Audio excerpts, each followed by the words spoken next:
இந்த முக்கியமான ஒரு சீனை சொல்லி ஆகணுங்க. டைரக்டர் ரொம்ப மாசா வச்சிருப்பாங்க, நம்மளுக்கு எப்படி ஃபீல் பண்ணக்கூடிய அளவுக்கு இருக்கும். இது என்னன்னா, இப்போ இலங்கை அகதிகள்லாம் வெளிநாடுகளை போயிட்டு சம்பாரிச்சுட்டு வரக்கூடிய ஒரு சீனை வந்து அங்க மையப்படுத்தி வச்சிருப்பாங்க. அந்தனுடைய ஃப்ரெண்டு இலங்கை அகதிகளாக வெளிநாடுல போய் சம்பாரிச்சுட்டு வந்துட்டு தன்னுடைய குடும்பத்தை பாக்குறதுக்கு தன்னுடைய குழந்தை பர்த்டே செலிப்ரேஷன் பண்ணுவாங்க.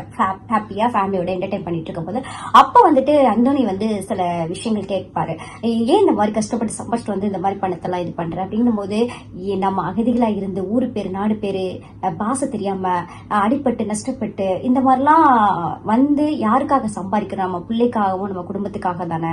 அப்போ இந்த இதுல கிடைக்கிற இந்த ஒரு நாள் சந்தோஷம் எனக்கு வாழ்நாள் ஃபுல்லாவே வந்து அந்த மெமரியே எனக்கு போதும், அதை வச்சே நான் வாழ்ந்துட்டு போயிடுவேன். மறுபடியும் நான் ஊருக்கு போகும்போது வெளிநாட்டுக்கு போகும்போது இந்த நினைவோடையே நான் வந்து நாளை கழிச்சிடுவேன், இது போதும் எனக்கு அப்படின்ற ஒரு விஷயம் இருக்கு. நம்ம நினைச்சிட்டு இருக்கோம் இலங்கை அகதிகளாம் வெளிநாடு போறாங்க, நிறைய சம்பாதிக்கிறாங்க, அவங்களுக்கு என்னப்பா நிறைய சம்பாதிச்சுட்டு வராங்க அப்படின்னா, ஆனா அவங்களுக்கு பின்னாடி இருக்கக்கூடிய அந்த வலி, வேதனை, ஏக்கம், பிரிவு, காதல், இது எல்லாமே வந்து எவ்வளவு ஒரு வலியை கொடுக்கும், எவ்வளவு மனசுக்கு இதா இருக்கும்.